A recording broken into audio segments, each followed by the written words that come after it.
I know this starts at the top, and I know what the expectations of the Wolfe family. They're a family from the Jersey area. They grew up going to Giants games for years and years and years. They knew that they would never, ever be able to own the New York Football Giants. So the best thing that they could do, they finally got an opportunity to purchase an NFL team. They purchased the Minnesota Vikings. And since they have been there, they have been in search of a franchise quarterback. The one thing I can guarantee you, we're going to run out of breath before the Wolves run out of money. And the way they do things is first class. Everything that they've seen in the New York Football Giants, they are trying to duplicate. How's the team built? It's built through the draft. What about the consistency as far as a coach? They're going to hang in there with Zimmer. Rick Spielman, man, as long as he keeps doing this, he's got a lifetime contract with the Vikings. So the Vikings have been structured. They got a new stadium approved there, got it built, had a Super Bowl there. They have a new practice facility. They just opened a state-of-the-art. That they believe them in Dallas, they have the 1 and 2 best practice facilities in. So for me, the theme has been, Nick, you saw last year, man, they do anything. They sent their private plane for me just to go to Minnesota, just to be there for the game. This ownership is in search of a championship, and Kirk Cousins is the final piece. They've drafted well. They've spent the right amounts of money on the right players in free agency. Man, they have everything set up there. This is a franchise that's been to 4 Super Bowls, and being one of the guys who played there, I know what their goals are.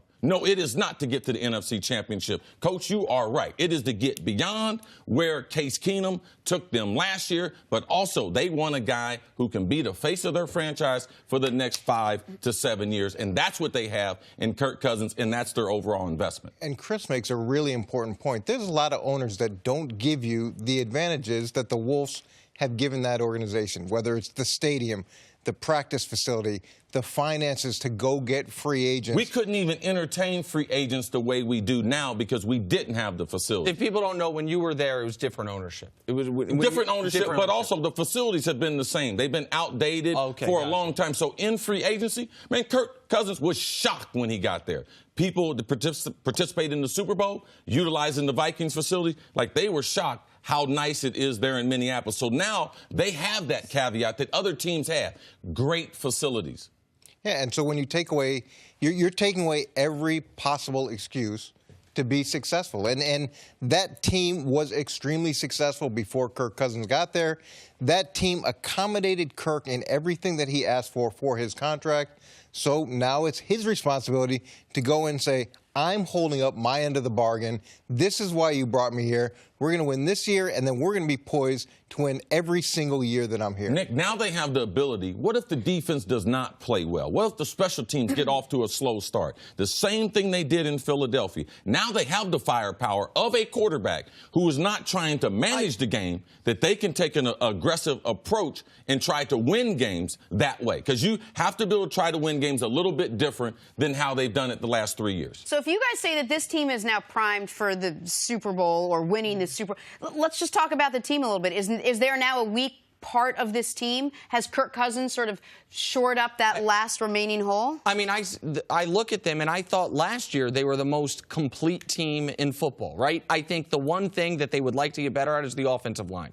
I mean, you look at it. They have all-pro players at each level of their defense, D-line, linebackers, and secondary. They don't have a superstar at wide receiver, but they have 2. They have a great duo of wide receivers. I think Kyle Rudolph's a good tight end. I like their running back in Dalvin Cook, like assuming he comes back, and now they got the quarterback. Offensive line, they would want to get a little bit better, but I just want to go back to the Super Bowl thing real quick, and maybe I'm scarred by the fact that I believe the 2 best football teams I've ever seen in my life didn't win the Super Bowl. I know you think that's crazy to say, but I believe Chris's 98 Vikings and the 07 Pats are the 2 best teams over a large sample that I'd ever seen. History would tell you those 2 of the best offenses, but we had huge defensive deficiencies, huge defensive liability. And maybe in my mind's eye, I'm partial to the high-scoring, high-flying offenses, but they were teams that were 16-1 and what was it, 18-0 going into the games they ended up losing.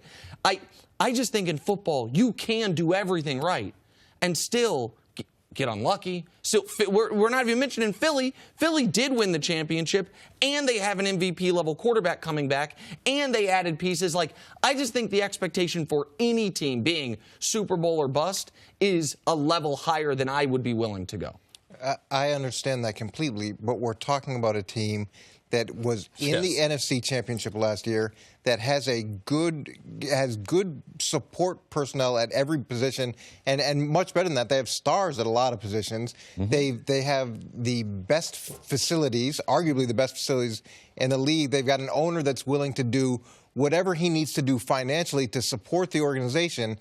Yeah, you go in and you demand a contract that's fully guaranteed over 3 years. I don't know. Tell me a better roster. Philly's got an argument, but I think it's Minnesota and Philly. That's the only. Right. So what are the expectations in Philadelphia?